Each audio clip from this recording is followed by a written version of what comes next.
Introduction to HTML5. HTML5 is the latest version of HTML, the fundamental building block of the web. It is used to structure content on the web. HTML5 introduces new features for building more complex and interactive websites. HTML.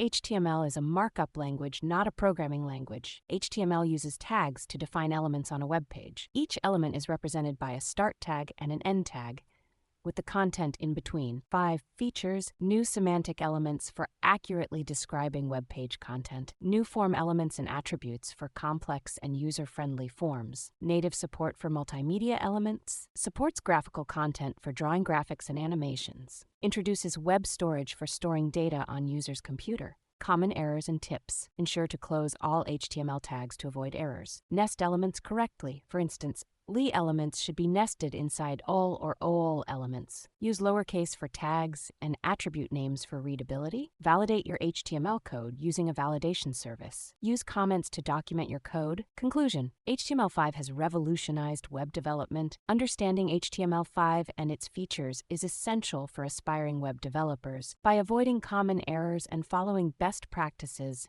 you can write efficient HTML code.